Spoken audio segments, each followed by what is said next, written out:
국민의힘 상황 이어가 보겠습니다. 김문수 후보는 어제 대구 유세를 마친 뒤에 한 언론과 인터뷰에서 이 계엄으로 국민들이 어려워 계신다. 정치와 경제, 수출 등이 어렵다.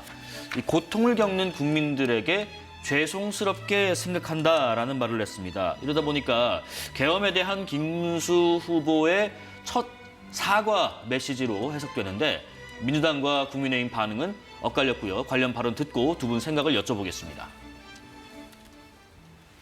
김문수 후보는 안 하느니만 못한 위장 사과로 한 번 더 국민을 기만하고 우롱하고 있습니다. 즉시 김문수 후보는 당무 지휘권을 발동해 내란 속의 윤석열부터 출당 조치하는 것이 진정한 사과의 방법일 것입니다.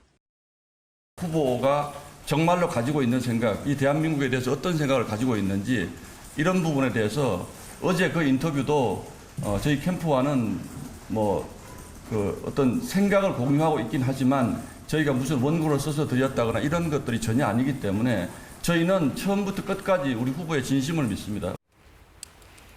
자, 박성민 부대변인님, 지금 민주당에서 위장 사과라고 비판한 이유, 윤 전 대통령을 출당시키지 않아서인가요?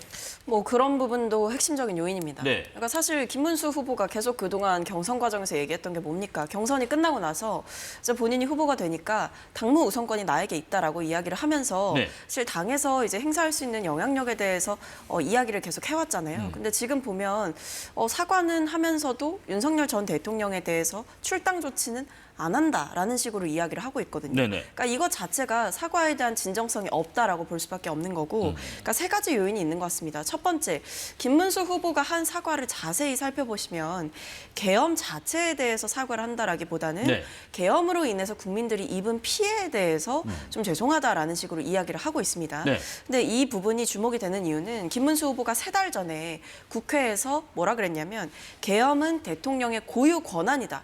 라고 이야기를 하면서 윤석열 전 대통령의 행동을 옹호했었습니다. 그렇기 때문에 아직까지도 김문수 후보의 머릿속에는 이 계엄은 윤석열 전 대통령의 고유 권한이었다라는 그런 옹호성 생각들이 남아있는 게 아닌가라는 생각이 들고요. 두 번째로는 이 선대위의 주요 당직들을 인선했던 분들을 보면 윤석열 전 대통령을 적극적으로 옹호하고 탄핵에 반대했던 인사들이 포진해 있습니다. 어떤 쇄신형 인사, 혁신형 인사보다는 친윤들을 다시 한번 등용함으로써 여전히 국민의힘 주류 권력이 친윤에게 있다라는 점을 보여줬다라고 생각을 하고요. 마지막으로 방금 우리가 맨 앞에 이야기했던 것처럼 출당 조치에 대해서는 선을 긋는 부분입니다. 윤석열 전 대통령의 행위가 정말 잘못됐다라고 한다면 국민들이 겪은 고통에 대해서 사과하기 이전에 계엄이라는 것은 있어서는 안 되는 일이었다라고 사과를 하는 게 맞았고 네. 윤석열 전 대통령에 대한 즉각적인 출당 조치를 하는 것이 우선이었다라고 생각합니다. 계엄은 오판이지만 잘못됐다라고 생각한다. 하지만 사과를 할 일은 아니다, 본인이. 이런 말씀을 하셨었다가 어제는 방금 보신 것처럼 계엄으로 인한 고통에 사과한다라고 했거든요. 그러면 박성민 부대변인 말씀하신 것처럼 방점이 계엄에 있다기보다는 그로 인한 고통의 측면에 이제 빠져 있어서 진정성 있는 사과가 아닌 건가요? 그 이제 민주당에서 이제 그 얘기하는 주장인 거고요. 민주당에서 예. 쪼개가지고 이거를 진정성 있는 사과로 보이고 싶게 보이지 않게 하려는 거겠죠. 지금 이제 어쨌든 우리가 만약에 여기서 사과를 해서 그게 받아들여지게 되면 민주당에서는 움찔하겠죠. 이게 사과 받아들여지고 다시 지지율이 올라가는 어떤 계기가 될까봐 이제 그런 부분을 아마 방해하기 위해서 어제 사과라면 사과를 왜 이제 했느냐 얘기하고 사과했으면 그건 가짜 사과다 또 이렇게 하고 어떤 식으로도 언제 하든 간에 민주당에서는 사과를 하든 안 하든 거기에 대해서 비판한 것은 똑같은 입장이었을 겁니다. 예. 그리고 선거를 앞두고 있기 때문에 후보자 시절과 그리고 대선 후보자가 아닌 시절 이건 이제 언행이 다를 수밖에 없는 거죠. 근데 사실 예고가 좀 됐었던 게 뭐냐면 김용태 이제 비대위원장이 이제 우리 비대위원장이 됐을 때부터 약간 예고가 됐었습니다. 김용태 비대위원장이 유일하게 거의 유일했었죠. 유일하게 이제 윤석열 전 대통령에 대해서 계엄에 대해서 비판적인 입장을 일관되게 유지해 왔었어요.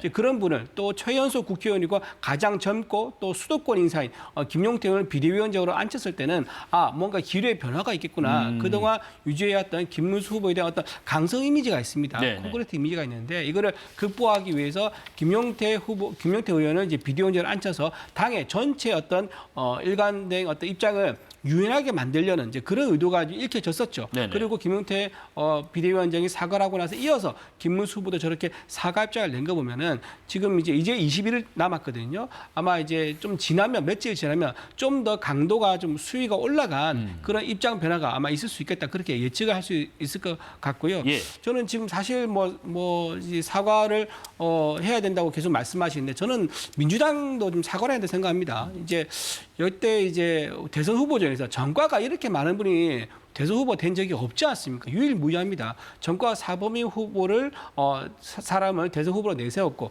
그것도 당원 당규까지 바꿔가지고요. 당원 당규에 민주당 당원 당규 애초에는 재판 중인 사람, 기소된 사람은 공직자에 선출할 수 없다고 되어 있는데 그걸 바꿨어요. 네. 일극 체제일 때 바꾼 거죠. 이재명 후보 한 사람 위해서 당원을 바꿨습니다. 그러고 나서 5개 재판을 받고 있는 분을 대선 후보로 내세웠단 말이에요. 그럼 그거야말로 먼저 사과를 해야죠. 저희가 전과가 사범이고 5개 재판 받고 있지만 이분 말고는 내세울 사람이 없어서 내세웠습니다. 어여삐 봐주세요라고 사과를 하는 게 문제가 아니겠는가 저는 그렇게 말씀드립니다. 예.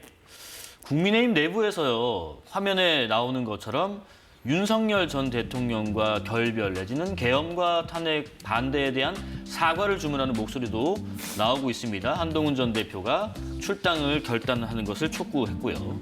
그리고 안철수 의원도 과감하게 결별해야 된다라고 했는데 이 요구에 김문수 대선 후보가 뭐라고 답변했을까요? 한번 들어보겠습니다. 대통령께서 탈당을 하느냐 안 하느냐 하는 것은 본인의 뜻입니다. 우리 당이 대통령 보고 탈당해라 또는 뭐 하시려고 하는 거 하지 마라 이렇게 하는 것은 옳지 않다고 생각하고 만약 윤석열 대통령께서 잘못한 점이 있다고 판단해서 탈당하라고 한다면 우리 당도 책임이 있습니다. 탈당이나 뭐 거취 같은 문제는 윤 전 대통령 스스로 결정해야 된다. 어떻게 평가하시는지요? 그러니까 이게 진정성이 없다. 진정성이 없는 라는 발언이다. 것의 증거입니다. 예. 정말 본인이 죄송하고 계엄이 너무나 잘못된 행위였고 윤석열 전 대통령에 대해서 정말 잘못했다라고 반성하고 성찰을 한다라고 한다면 그리고 일말의 책임감을 느낀다라고 한다면 당에서 가장 빠르게 할 수 있는 조치 중에 하나가 바로 윤석열 전 대통령에 대한 탈당 조치라고 생각하거든요. 네. 사실 뭐가 어렵습니까? 당무 우선권 가지고 있고 사실상 지금 당에서 어떻게 보면 막강한 권력을 가지고 있는 분이 김문수 후보인데 대통령 한 명, 그 윤석열 전 대통령 한 명 1호 당원이라고 계속 얘기하시지 않았어요. 이 1호 당원과의 절연, 이렇게 아직까지도 어려운 것인지 묻고 싶고 네. 앞에서 뭐 이재명 후보를 대선 후보로 만든 것에 대해서 민주당이 사과해야 된다라고 하셨는데 저는 오히려 국민의힘이 지금 사과해야 된다라고 생각합니다. 이 대선 왜 치러집니까? 윤석열 전 대통령이 불법 비상계엄 저질러가지고 파면당해서 치러지는 선거고요. 사실 과거로 거슬러 올라가 보면 박근혜 전 대통령 역시도 탄핵당했습니다. 국정농단해서 탄핵당했어요. 그러니까 이런 식으로 계속 보수가 정권을 잡을 때마다 이렇게 국민들께 민폐를 끼치고 피해를 끼치고 국가 내외적으로 굉장히 불확실성을 만들어내는 상황이고 심지어 김문수 후보 같은 경우에는 굉장히 비판받았던 대목이 정광훈 목사와의 어떤 유착관계, 밀착관계 이런 부분들이 지적을 받았었거든요. 네. 그러니까 이런 후보가 사실 보수 정당의 간판으로서 나와서 선거를 치르게 되는 상황 속에서도 여전히 반성 없이 이재명 후보에 대한 비판만을 하고 일종의 네거티브만을 계속해서 한다라고 한다면 그리고 심지어 앞서 앵커께서 물어보신 것처럼 윤석열 전 대통령에 대한 출당 조치조차 하지 못하는 정당이라고 한다면 도대체 국민들은 보수 정당을 무엇을 보고 투표를 해야 하고 무엇을 보고 정치에 희망을 거셔야 됩니까? 아직까지도 대통령에 대해서 만장일치로 탄핵이 된 지금까지도 이 대통령의 잘못된 행위에 대해서 제대로 책임지는 모습을 보이지 않는다라고 한다면 이 보수 정당으로서의 의미가 퇴색되고 있다라는 생각이 듭니다. 예, 이준우 대변인, 지금 김용태 비대위원장 지명자는요, 윤 전 대통령이 본인의 재판에 집중할 수 있도록 하고 당은 미래로 나아가야 한다. 그래서 이 발언이 당 차원의 어떤 조치 가능성을 언급한 것인가 싶고 또 하나가 좀 전에 말씀하신 것처럼 조금씩 김문수 후보의 발언의 강도가 있을 것이다라고 하셨는데 후보와 당 사이에는 지금 현재는 약간 엇박자가 있는 건가요? 왜 바로 어떤 강도 있는 발언이 나오지 않는 건가요? 아니, 그거는 이제 전략적으로 이제 하는 예. 거고요. 지금 처음에 이제 김용태 이제 의원을 이제 비대위원장으로 내정한 거는 이런 교감을 없이 할 수 없는 거죠. 이제 계엄에 대한 입장이라든가 우리 당의 전체 대세에 대한 선거 전략에 대해서 공감을 하고 이다 공유를 했기 때문에 김용태 의원을 이제 비대위원장을 앉힌 거고요. 네.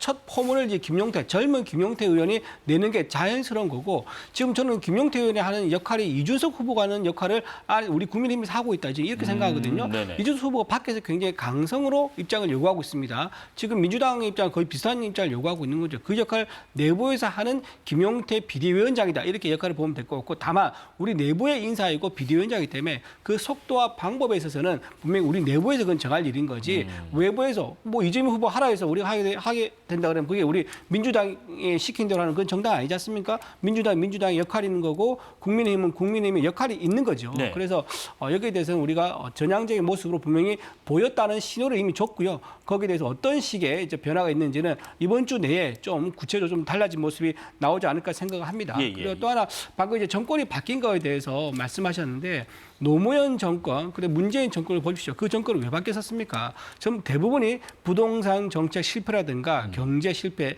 민생 실패 이것 때문에 바뀌었습니다. 가장 가까운 문재인 정부는 보통 정권 잡으면 한 10년은 간다, 2번은 정권 한다 그러거든요. 근데 처음 한 번만 바뀌었습니다. 거의 이번에 처음인 거죠. 한 번만에 하고 정권 연장이 안 된 거는 그때 문재인 정부가 워낙 빚을 많이 했습니다.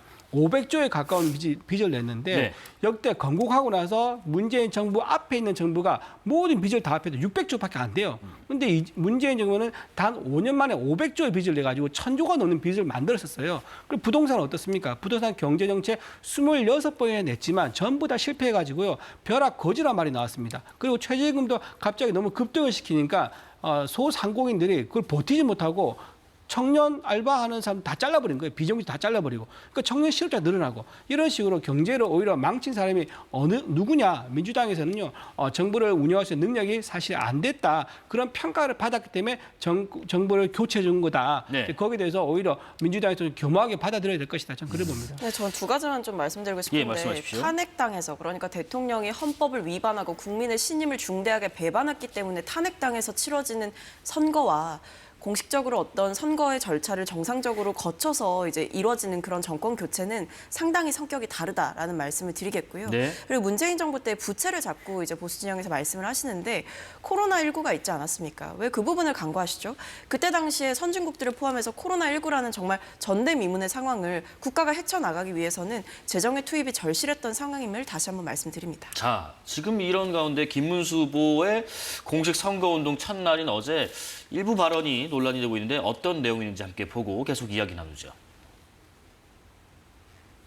풍요롭게 하는 것이 진보지 가난하게 하는 것이 진보입니까? 이 가짜 진보를 우리 양향자 의원님 와 계시지만 확 찢어버리고 싶습니다.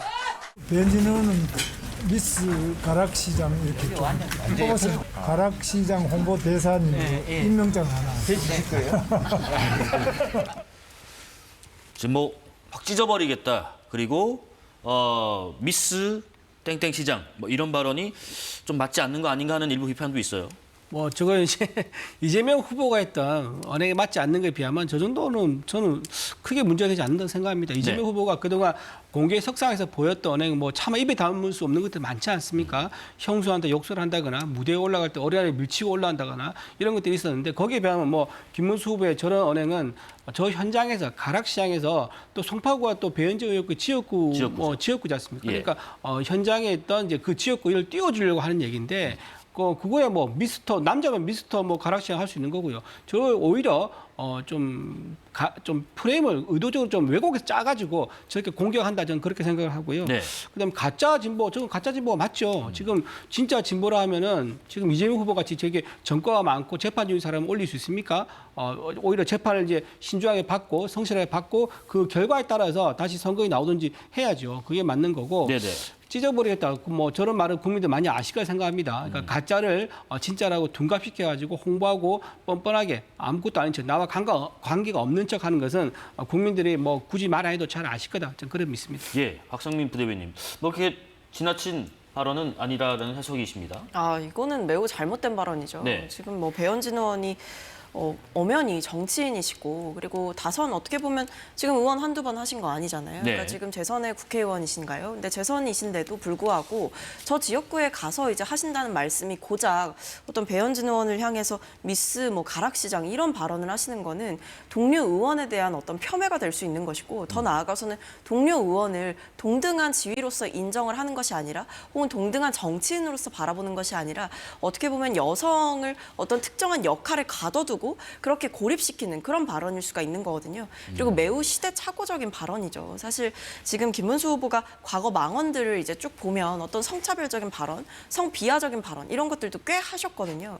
그러니까 지금 저는 보면 김문수 후보가 참 사람 안 바뀐다 이런 생각이 듭니다. 예.